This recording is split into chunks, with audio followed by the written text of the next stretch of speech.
So we'll start, sir. Yeah. I think we are ready to start. It's 6 o'clock. Okay. So, Yes. yeah. So welcome everybody for another edition of PG Masterclass on this online platform. And straight away, without wasting any time, I would request Dr. Pallab to please take the control of this masterclass. Thank you, sir. Thank you very much, Dr. Sonal.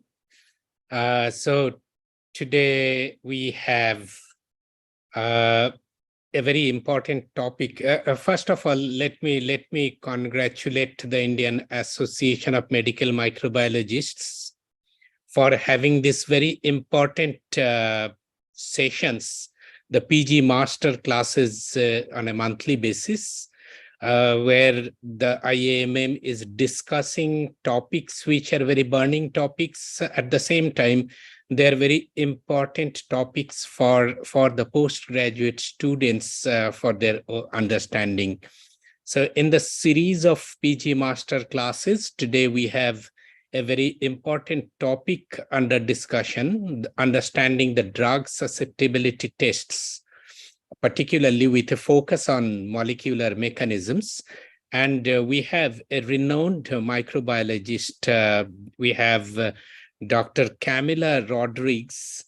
Dr. Camila Rodrigues is a consultant microbiologist and chairperson of Infection Control Committee of PD Hinduja Hospital, Mumbai. She has extensive experience and expertise, particularly in the fields of rapid diagnosis of infectious diseases, tuberculosis, infection control, newer antimicrobials, the emerging pathogens, and she has been a former president of Indian Association of Medical Microbiologists recently. And she is a recipient of multiple awards and numerous publications to her credit, very important publications. And she has really original, groundbreaking work on tuberculosis and mycobacterial infections, particularly in epidemiology, diagnosis, and drug susceptibility tests of mycobacteria.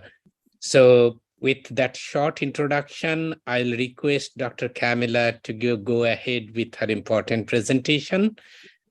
Dr. Camila, please. Thank you so much, Pallab.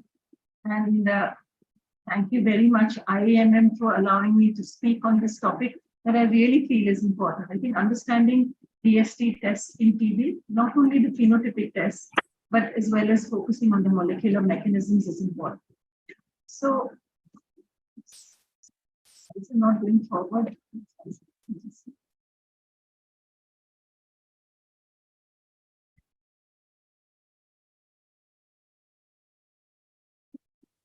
Can I stop share and do it? Yeah, I stop share and redo it. Share it here.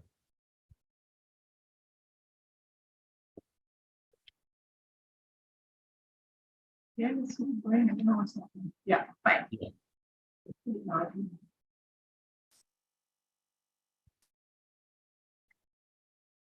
Yeah, great. Okay, friends, I'm quickly going to tell you about diagnostics today for TB.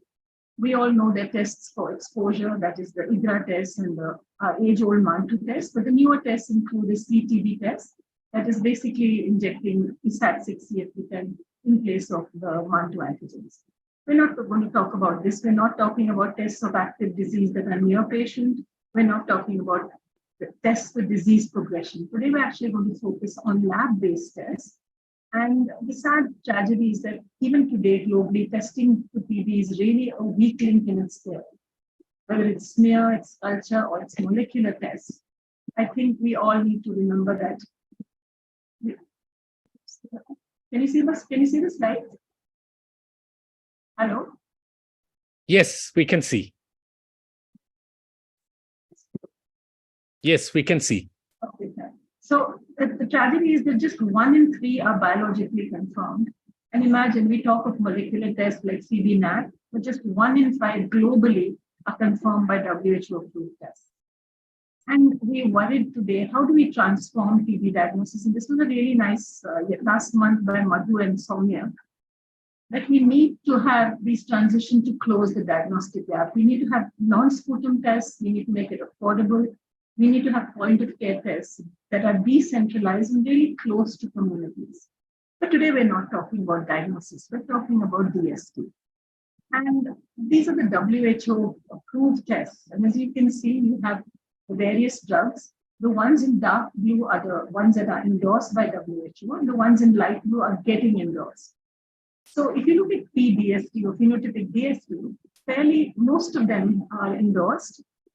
And again, for RIF, INH, fluoroquinolones and injectables, we have LPA and TrueNAT is for rifampicin, and we also have expert XDR. Despite this, only 1 in 3 people, 1 in 3 patients with drug resistance are put on TB treatment. And that's really, really another tragedy. So the issue here is that drug resistance in TB is a lab diagnosis. So you have INH resistance, monoresistance, you have rifampicin resistance alone, you can have MDR, which we all know is a resistance to both. And we have pre-XDR, which is MDR plus fluoroquinolone resistance. And we have XDR, the definition has changed. And now we have, it's given, we can say it's pre-XDR, there's resistance to at least one other group A drug, that is linezolid or bedaquiline. In TB, we would think we were lucky because resistance is not by plasmids, it's chromosomal and it's spontaneous point mutations, essentially indels, that is insertions or deletions at the chromosomal level. So what do we need for a DST? I mean, this is just, obviously intuitive, but it needs the shortest turnaround time, it needs to be affordable, you need to have less labor, and it should be applicable to all the drugs. So, I mean, I made this up myself. It's just basically DST for TB should be growth, is basically growth observed, indirect or direct, or its detection of metabolic activity of products such as imaging. And the advantages of the liquid cultures are clearly that it's much faster than those on solid meat. Of course, there are phage-based technologies which I'm not touching on, and molecular DST.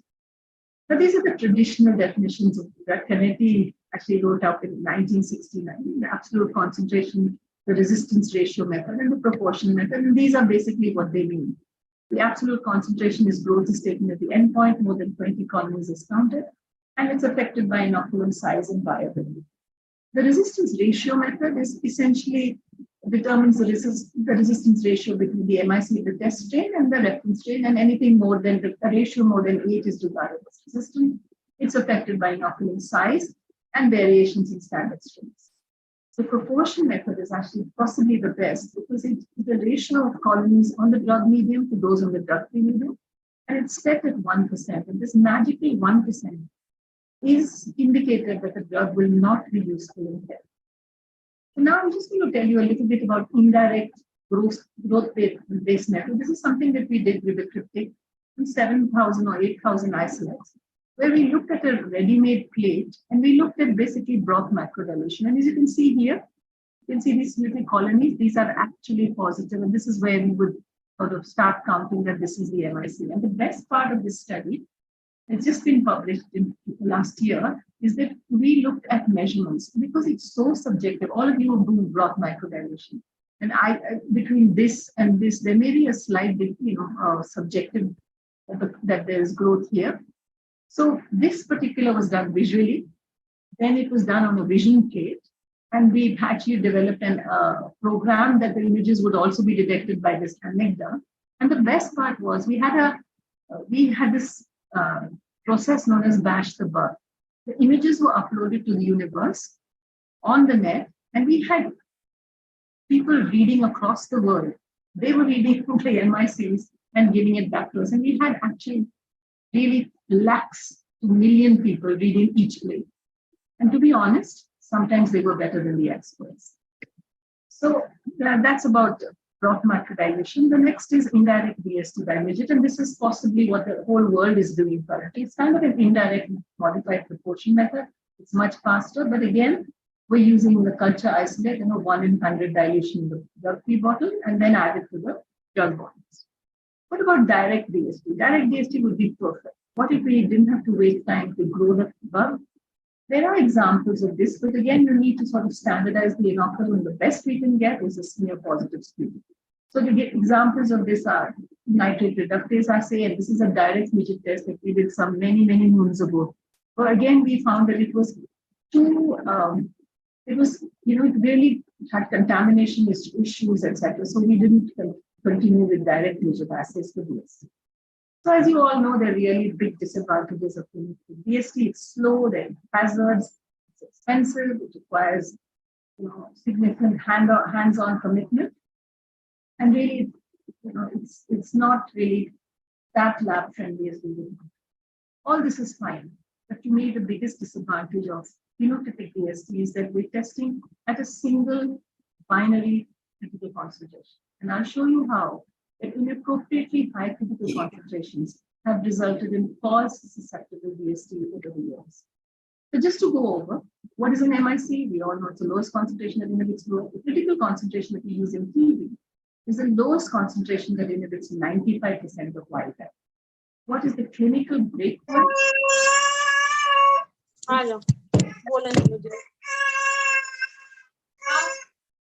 Vidushi, please put your on mute. Anyway, the clinical breakpoint is the highest MIC with maximal clinical efficacy. So it's for bacteria. We're used to this definition, and it's essentially what we use in our daily practice. It's based on 4 parameters: the MIC of the wild type, the fact that there are dosing regimens to be decided, and adverse drug effects are kept in picture, because remember, the MIC of the bug has to be lower than the peak serum level for it to be efficacious.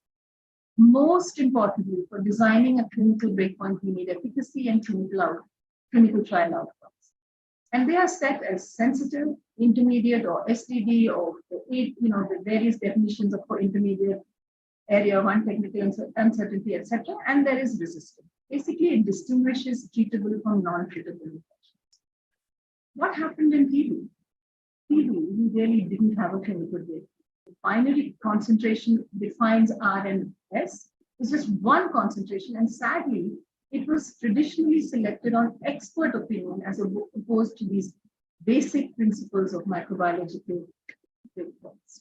So DST for bacterial pathogens is on the clinical breakpoint, whereas DST for TB is based on the critical concentration. So what is this critical concentration? It's the lowest concentration that inhibits 95%, as you can see here.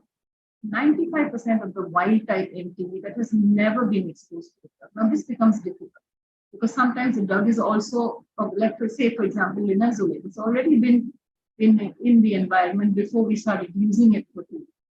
And this concentration is used to define S-log. This is a publication we wrote with the ERS group, where we showed that the critical concentrations of rifampicin, arguably the most significant drug in TB, was actually set too high for over 40 years. Likewise, this was to levoflox, moxi, and the second-line injectables. And this resulted in a systemic misclassification of a proportion of resistance as S. And that is sacrilege. As far as we microbiologists are concerned, it becomes a very major error, because it increases the likelihood of treatment failure and selection of resistance. We must try as best we can to use these MIC, PKPD, and clinical outcome data to separate. Now, this is just showing you how we're challenging the gold standard of phenotypic DST on midgets, especially for rifampicin. When you have a high-level resistance, this nice yellow one, there is no issues. You have a great categorical agreement. It's when you come to these borderline resistance mutations. Say, for example, in plot A, an area of technical uncertainty could be set at 0.5 to signal that the MIC at this concentration cannot be unequivocally classified as SOR. So if the borderline mutation is set at 0.25, as in this case, the resistant conferring variant is 0.25, you'll really be stuck. And finally, you need a mutation to say that it should be resistant. And what if the RCD or the resistant conferring variation is here at 0.25? You can't set the critical concentration at 0.125, because you will be reporting many susceptible isolates as resistant. Actually, this study is really one of the hallmark studies, I feel, because on the basis of mutations, this group in Belgium decided that there were issues with the phenotypic DST. And finally, WHO listened and they lowered the rifampicin critical concentration in midget from 1 to 0.5. I think it actually needs to be even lower, but that's my personal opinion. So let's look at what happens. What happens if you have a drug A? If it's here, if we find the ECOF is here, or the MIC is here of the drug, here's the ECOF. Of course, you can't give it because it's intrinsically resistant. What happens in B? By increasing dose exposure, you may reach a ECOF. Similarly, for C, if it just comes here, the clinical breakpoint comes here, it's fine. In D, if you have a mutation here, coming up here, mechanism 1, maybe by standard dosing, it is sufficient to overcome the low-level resistance. But what happens when you have higher-level resistance? You definitely need, like E and F, you need increased dosing. And this is what happened. WHO in 2018 endorsed finally a clinical breakpoint for moxifloxacin, and that is set at 1. So, and this is the new WHO breakpoints, whatever is in red are the newer guidelines. So please make sure if you're using midget, these are the new concentrations that you need to use. They've all been sort of lowered to an extent from what they were doing. And these include for all the new and detox drugs. Now, the conventional phenotypic DST that defined NDR and XDR, the old definition, these were the drugs that were included in that. That actually, not even ethambutol and not even pyrazinamide, because we couldn't reach consensus for the other drugs on appropriate methods, on the critical concentrations of defined resistance, on reliability and reproducibility. That means only these drugs, INH, rifampicin, these quinolones, and these second-line injectables were actually approved for being reliable in DST, for phenotypic DST. And look at this. We tried to say that we must have a MIC less than the serum critical concentrations. For these 5 drugs, we managed. Because say this is the MIC, the serum concentration is 5. And the MIC ranges from 0.05 for a wild type strain to 2. What happens to ethambutol? Ethionamide. The MIC for a wild type is 1.25 to 5, and the serum critical concentration is 5, can go up to 5. Similarly for pyrazinamide, wild type may be 20, and the critical concentration is much higher. So it's very difficult to do testing for these, the last 3 drugs. And again, to sort of show you schematically how it looks at, for example, just say you had a mutation for isoniazid. Here, this is the serum concentration that you achieve. For the lower level resistance mutation, say INHA, you can achieve it because the critical concentration is based here. When the resistance goes higher, and then when it goes really for high level resistance here, there's no way that you can overcome the drug serum level, and that's how it becomes resistant. This terribly busy chart, I don't want you to go into, but this is a WHO technical manual on DST, which you should read, because it actually tells you with the initial diagnostic tests, such as expert, which phenotypic DST is actually reliable. For example, for rifampicin, because of all the issues I spoke about, midget may not be totally reliable for certain isolates. For INH, reliable and reproducible when testing for critical concentrations in all media, various media you're supposed to use. For ethambutol, not reproducible. For pyrazinamide, they've said, okay, midget is okay. Levofloxacin, they've actually said that you need midget is fine, so on and so forth. So it depends what WHO has actually conferred on reliability to allow us to test phenotypic testing. We all know time is of the essence. We can't have our sick patients waiting and waiting for our indirect phenotypic DST. And to be impactful, DST simply must be performed on directly on clinical samples, and that's where the molecular tests. They're much faster, they detect resistance based on mutations. And best part is they can be directly done on a sputum or any clinical sample. Of course, the other less risk and feasibility of automation. Now, this sort of shows you the mechanism of resistance and the associated MICs. For example, say isoniazid, you have these 3 mechanisms, and the associated MICs vary from 0.0 to 0.2. For rifampicin, this is a big success story. The associated MIC varies from here to here.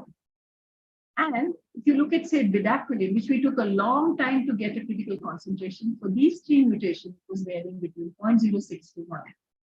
And when you start doing mutational analysis, let's remember mutation, when you perform DST by molecular method, it's not the susceptibility that you report, you report on the resistance.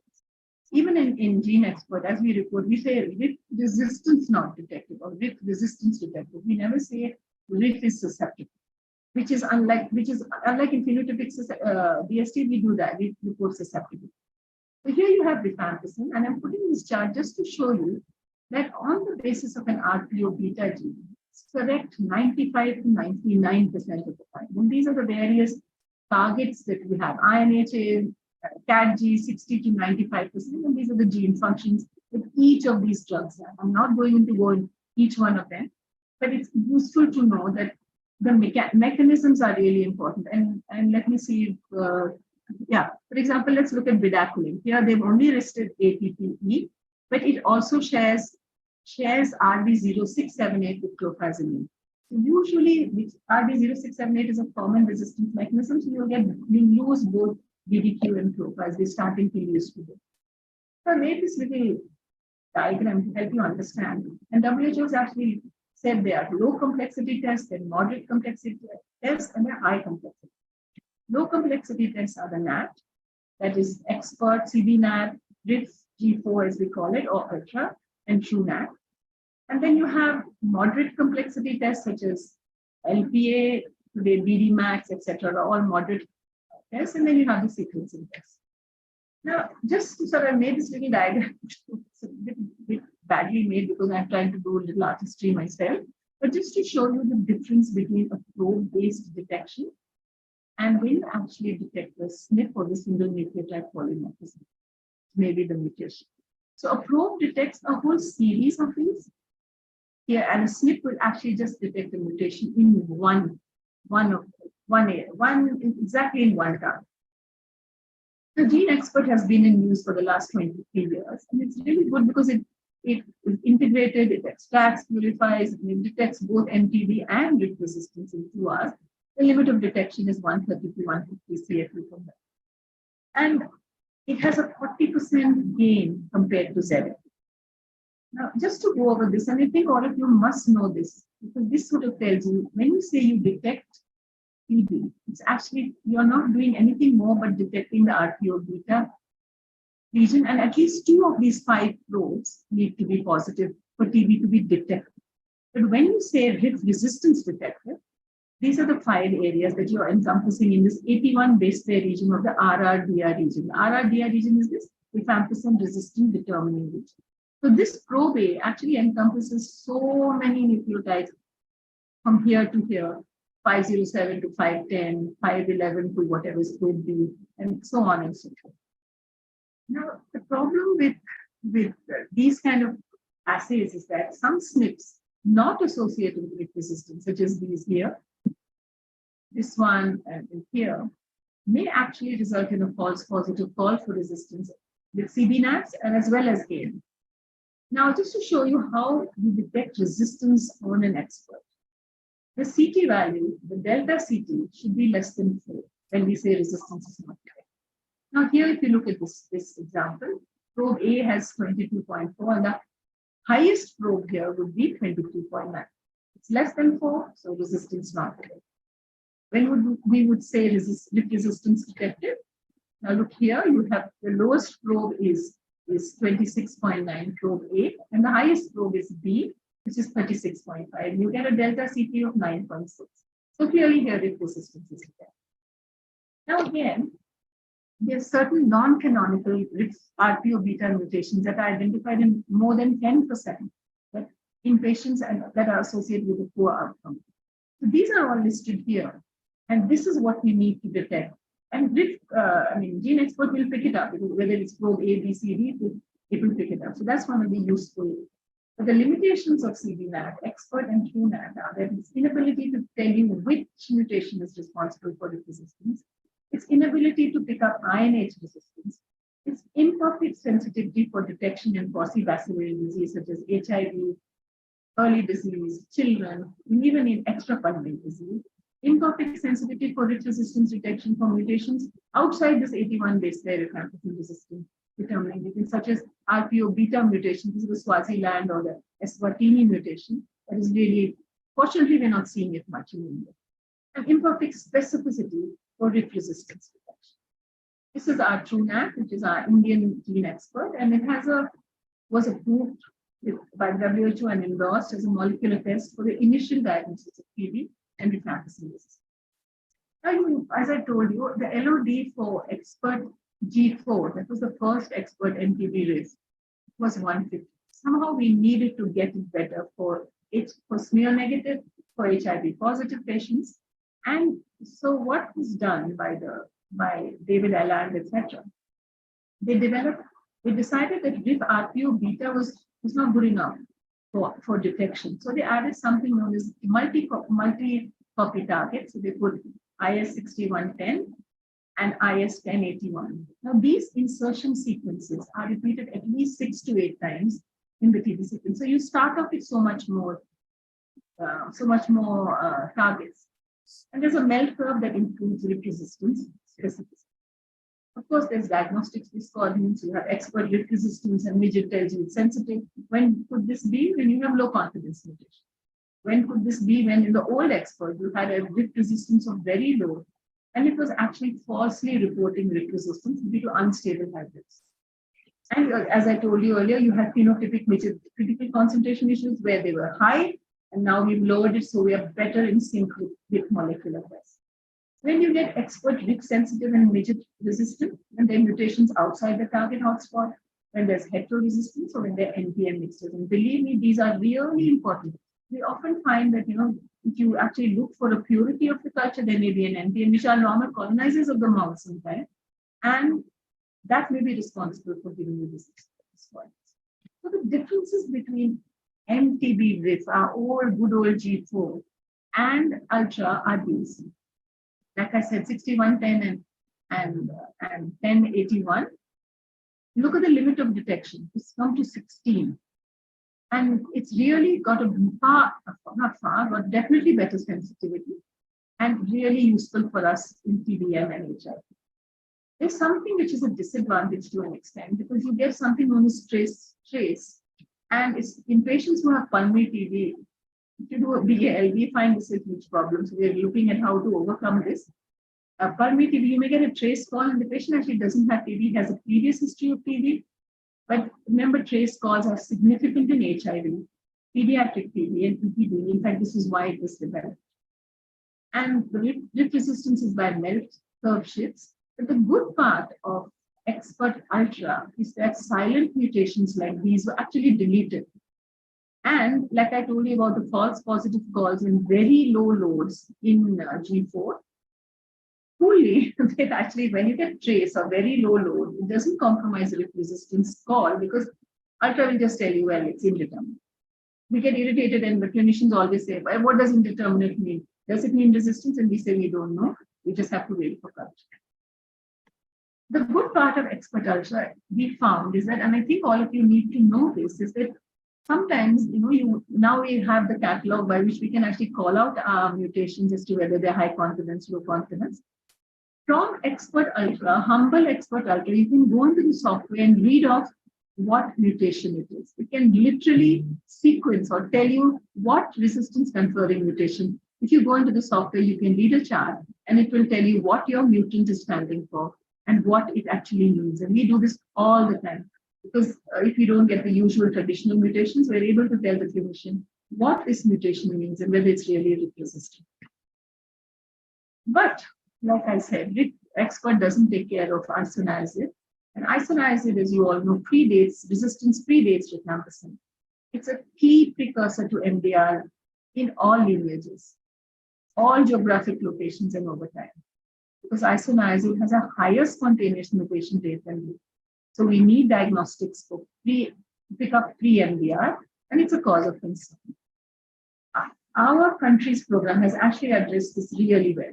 Because what we do is that all TB patients, at least in Mumbai, get a NAT test, and then all TB patients, whether they're RIF resistant or not, come to us as an intermediate reference lab, where we do first-line LPA. And the idea of this first-line LPA is one, to confirm RIF resistant or sensitive. And for the sensitive RIF resistance, we actually look at INH. So we're able to pick up INH monoresistance. And if any resistance is detected, we do reflex testing, we do second line LPA, and we are able to give so much more information than we were able to. I'm not going to go through this, but just to tell you that INH monoresistance is taken care of in this susceptible patients. What about LPA? I'm going to spend a little time on this because I think all of you need to know LPA. This is currently the version 2 we are using is for smear positive samples, and the sensitivity range ranges from 83 to 96% with a really good specimens. And it basically works on a DNA reverse hybridization. And when we look at it, it's basically a colorimetric development using immobilized probes. And the mutation frequency, like I showed you earlier, is about 45, RPO beta is so much, etc. And the sensitivity for this was in a meta-analysis, which showed that it was a good test for rifampicin. Okay for INH, 84% I'll say is okay, we would want better, but really good specificity for synthesis.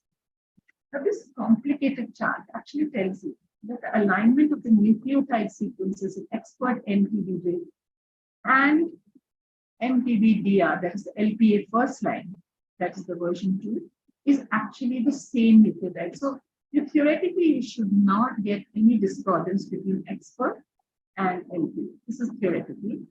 And you know what, our lives are never simple. We were always using the consensus numbering system of E. coli for TB. I don't know how these people do stuff. So we always talk of 531, but it's of E. coli, but now we need to address it to the new system for TB. And so the numbering system has changed from 507, 81 base pair to 533. It's now come to 426 to 452. So remember this. So if people talk about a 531 mutation, they actually mean it's a 450 mutation in the TB parlance.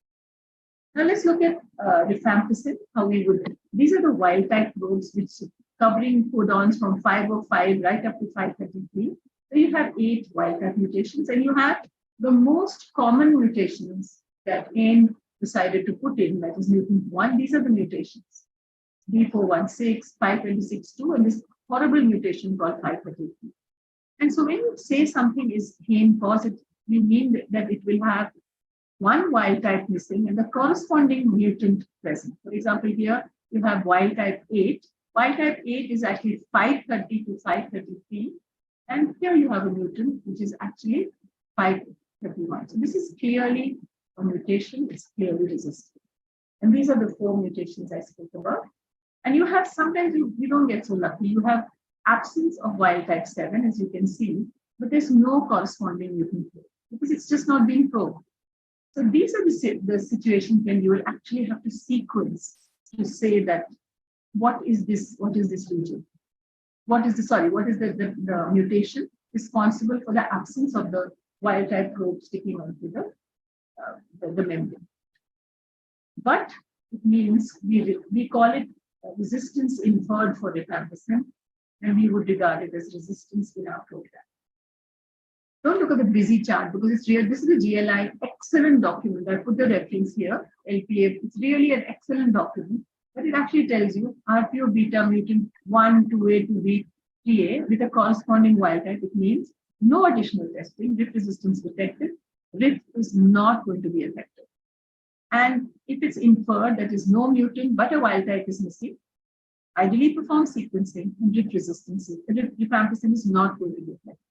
And similarly for INH, if you have mutant 1 resistance detected with a corresponding absence, high dose isoniazide is unlikely going to be effective, whereas this INHA, which is low dose, you can actually try high dose isoniazide, but ethionamide, prothionamide is not going to be. Now let's look at the second line. Fluoroquinolones, they act on transcription, recombination, supercoiling. And these 2 genes, the gyrase A and the gyrase B, are in the QRDR region, that is the quinolone resistant region, are the ones we use for this. This is how the strip looks. Again, we have wild type and mutation. Now here you have the wild type encompassing codons from 85 to 97, wild type 1, 2, and 3. And these are the mutations. Each one is terribly important. Why? I'll show you. Because here it tells you that when you have a wild type 1, a mutant 1 with its corresponding absence, it is this mutation, A90B, and the clinical correlation is levo is resistant, but MOXIE is effective at higher concentrations. Similarly, if you have a D that is mutant 3C, that is this one, 3C here, levo is resistant and MOXIE is also resistant. So no fluoroquinolone in this situation. And so on with these other mutant 1. So basically mutant 1, 2, and 3A are levo resistant, but you can give MOXIE at a higher dose. But mutant 3B and 3C, no quinolone at all. And this is again borne out that levo is not effective for these, MOXIE at a higher dose, and for 3B, 3C, 3D, no levo or no MOXIE. We actually did some work and found that this actually correlated. Mutant 1, SNPs at mutant 1 and mutant 2 really showed lower MICs to MOXIE. 3B and 3C showed higher MICs to Flox and MOXIE. Much more important than just showing MIC is what I believe is the most important part in our testing, is that we must be able to predict treatment outcome. Ultimately, we want our patients to get better with the tests that we do. So look at this. These are the most frequent mutations are mutant 1, and this is 3C and 3A. Any gyrase A94 mutation, except this one that is correlating to 3A, predicts a significantly lower proportion of cure. We want our patients to be cured compared with all other gyrase mutations. The difference in treatment outcome was not explained by resistance to other drugs. That's important because everybody says, oh, you're giving combination therapy. We don't know how it's going to be. So understanding what fluoroquinolone mutations imply, I just told you, is that mutations in QRDR are major determinants. These mutations B94G and 94N are associated with treatment failure. Gyrase B contribute to not much of fluoroquinolone resistance and not really high. Double mutations are associated with higher MICs, but there's just one wee bit of good news that this particular T80A associated with A90G actually makes fluoroquinolones hypersusceptible. How cool is that? The limitations of LPA are imperfect sensitivity for possibacillary disease. It works well when it's positive. And it's an open assay that increases contamination potential, requires manual interpretation, and is low throughput, and inability to detect all the mutations responsible for disease. And this is a chart we give all our clinicians with our reports, which shows that if you have a CAG gene that's mutant 1, you can't give INH, you can give ethionomide. If you have INHA, you can give high-dose INH, but no ethionomide. RPO beta 531, no rifampicin, no rifabutin. Mutation, like I spoke about, mutation gyrase A90B, high-dose MOXIE, no levo. 94, no MOXIE, no levo. So this is given out for easy interpretation. The relevance of mutations for patient management, RPO mutations for rifampicin 531 and some mutations at 526, bad. CAG at codon 315, bad. Low-level resistance markers, as you can see here, there are a lot of these low-level resistance markers, so we can look at what we are going to decide to do for treatment. Now let's look at expert XDR. This is a 7-plex PCR that amplifies MPD genes. It's 10 color sloppy molecular beacons that target the amplicons generated. We studied this and found that the sensitivity for expert XDR for detection of resistance to INH was really good, 95%. 94% of fluoroquinolones, 54% ethionomide. Why only 54? Because we were reading INH AG, but we were not doing ethambutol. Ethionomide, its real target is ETHA. That's not on the cartridge. And it's okay for the second line injections. Additional targets such as FAB-G1 and AHPC are one advantage over the Heme test. And the best part is the readouts come so easy that anybody can understand it. Low INH resistance warrants higher INH testing. Lower fluoroquinolone resistance warrants higher moxitox testing. And we really found high diagnostic accuracy to INH and fluoroquinolones. And this is again the expert XDR exactly telling you the various formats that you can see, CAN resistance, INH, fluoroquinolone. This is exactly how it comes out of the machine.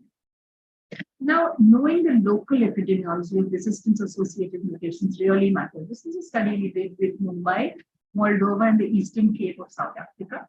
And we found that in Mumbai, for example, our INH CAG mutations are in the 70s. And INHA by itself is really low, it's less than 10%. But in the Eastern Cape, in South Africa, they had much higher INHA mutations than we had. And if you look at rifampicin, we had rifampicin, this horrible mutation, 531, 83%, as did Moldova, and the Eastern Cape had it only 17%. So which part of the world you are in really matters, because that's sort of, you need to know the local epidemiology, like we do in bacteria. And why does it matter so much? I'm going to show you how. This is WHO current regime. This was the NEGM publication last year, which talked about BIPA, that is bedaquiline, ritomanib, linezolid, and moxiflox, and the STREAM 2 studies. Of course, these are all new regimens that we're talking about all the time. But look at this. This was just published last month by us, where we showed that in our tertiary care center, our MDR cohort with E3, that is the CADG, had 35%. So the inclusion of high-dose INH is something to consider. And look at worse still, 68% of our MDR patients had fluoroquinolone resistance, and it's the worst fluoroquinolone. So we neither can enroll our patients easily into either the STREAM or the BPAL-N, because BPAL-N means we can't give a fluoroquinolone, and STREAM includes high-dose INH again, which is, so our enrollment is difficult. So 2 steps forward, 1 step backwards. So friends, finally we've come this far. Do we really need to do next generation tests for TB? Why should we do sequencing is what everybody asks me. I think we do. We need to appreciate why alpha. There are various types of sequencing. There's pyro, there's targeted NGS, which can be done directly from clinical samples. Whole genome sequencing at this point is done from culture isolates. So there's a company in Bangalore that is called Spitsky, which does it from samples. So some years ago, we actually, from the RESIC TB group, divided all the resistance. Look at all these mutations. We sort of said these are high confidence mutations, these are moderate confidence mutations, and there's some not associated with resistance. These are minimal confidence mutations. And we put this paper out in 2017, and we sort of did a likelihood ratio and an odds ratio for these mutations. That is not good enough, which is why WHO in 2021 brought out this wonderful, I just love this catalog, because it actually tells you on an outstanding way, using high quality phenotypic DST, using high quality whole genome sequencing, and good bioinformatics, they actually developed a methodological approach to associate genotypes with phenotypes. We found 12,000 variants associated with resistance in this 40,000 catalog, and almost 250 variants not associated with resistance. We are now upgrading to the version 2. Hopefully by June, we'll have version 2 with no mutations restricted with 60,000 TB strains from across the world. So basically, this last is most important. So when people say we know we're doing WGS, the issue of doing WGS is you have to actually match phenotypic DST with sequencing data to identify and understand the mutations associated with resistance. So the magic is not just doing whole genome sequencing. You can do whole genome sequencing, but if you don't know how to interpret that mutation, when you aligned it with 77RV, there's really no point. And this is how they've defined it by really wonderful way. Group 1, associated with resistance. Group 2, associated with resistance interim, uncertain significance, not associated with resistance interim, and not associated with resistance. 5 groups.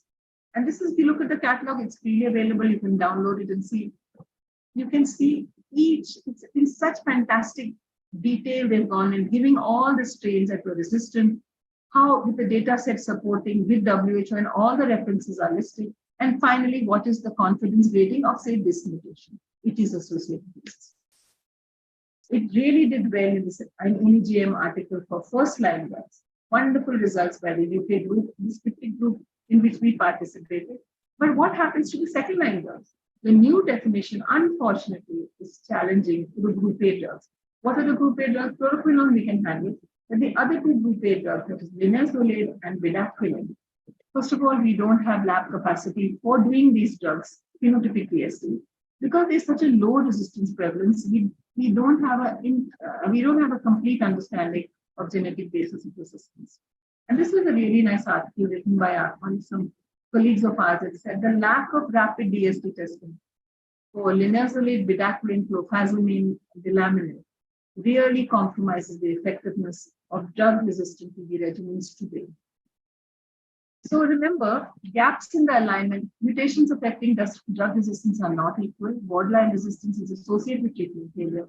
Knowing the nature of the mutation really helps in appropriate treatment and setting ECOS and critical concentrations, ideally clinical breakpoint, essential steps in the approval of new drugs. Not just shooting off doing clinical studies. We need to have the microbiology in place, which we haven't had. Look at this. For bedaquiline today, these are the mutations listed. Not one of them is in the final grading. In version catalog 1 is associated with resistance. We worked on the version 2 catalog, and I believe, and I know that these 2-3 mutations are going to be added. We've done some work on bedaquiline and clofazimine and in silico analysis, and we found that, you see how complicated it is. From 265 genomic variants, we could find that most of them were associated with an efflux, but we identified 40 new variants. So as we speak, we're talking of a variant. What it means, we still need to get to PhD. And we published this on linezolid, which actually is little better than bedaquiline program. So friends, sequencing, you can either be targeted directly from the sample or whole genome from the culture isolate. Targeted has a faster tag. Whole genome needs culture isolates. So we've really come a long way from the drug susceptibility testing on LG to next-gen sequencing. I mean, in the last 20 years when I've been doing TB, it's been a wonderful journey. But remember, this was India Today that was published last week that said that TB is seeing new dangers, that battle to eradicate this disease by 2025 gets better. But it is our responsibility. We promise our country that we try. People say, oh, we'll never eliminate TB, but we must try. Because if there is, this was actually said by Ibn Sina 1,000 years ago. He was a physician in Persia. And he said, he's a brilliant physician. He said, there is no incurable disease. There's only lack of faith. Thank you.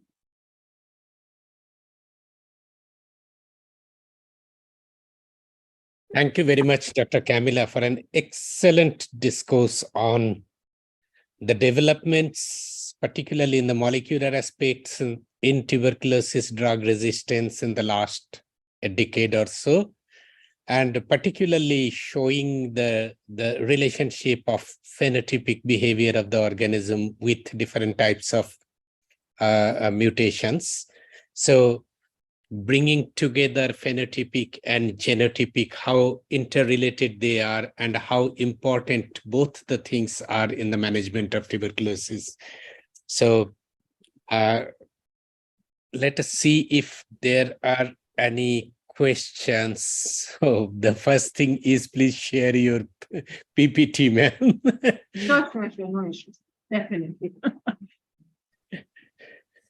So I'll request anybody, if you have any question or clarification or comments, you can share it in the chat box so that it can be taken up by Dr. Camilla.